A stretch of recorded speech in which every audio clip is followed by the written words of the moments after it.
지난주에 이제 블랙리스트 재판 선고와 관련해서 여러 뒷얘기들이 있었습니다. 그 가운데 하나가 재판을 담당한 황병헌 판사에 대한 얘기였는데요.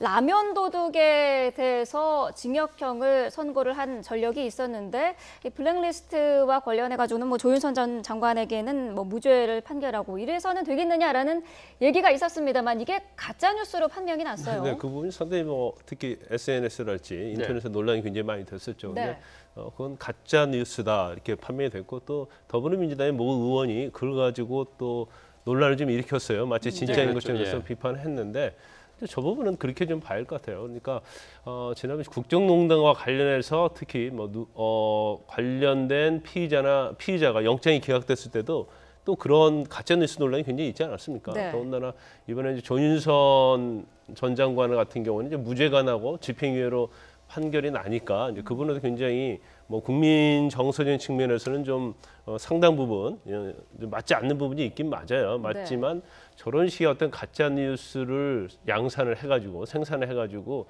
사법부의 어떤 신뢰에 치명적인 영향을 미치는 것은 굉장히 좋지 않다고 봅니다. 저 뉴스 자체도 사실 법원에서 정면 대응을 했기에 망정이지. 만약에 정면 대응을 하지 않고 저런 가짜 뉴스로 인해서 그게 사실관계처럼 국민에게 퍼졌을 때는 그분은 사실은 굉장히 뒷감당하기 어려운 부분이죠. 그래서 저 가짜뉴스 부분도 사실은 끝까지 추적을 해서 엄벌하는 게 맞다고 보고요.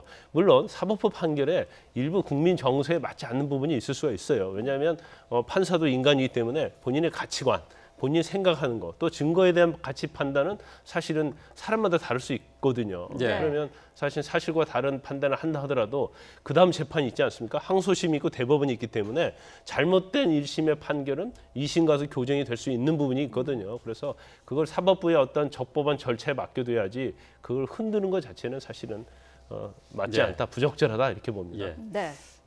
지난주에 그 블랙리스트 관련한 판결과 관련해서 저희가 이 내용에 대해서도 역시 짚어봤습니다. 근데 당시 출연자 가운데 한 분이 이 황병헌 판사의 그 판결 내용 잘못된 가짜 뉴스였죠. 가짜 뉴스로 판명이 났는데 여기와 관련한 언급이 있었는데 저희가 바로 잡아주지는 못했습니다. 그래서 이 사실관계를 바로 잡는 의미에서 다시 한번 언급을 했습니다.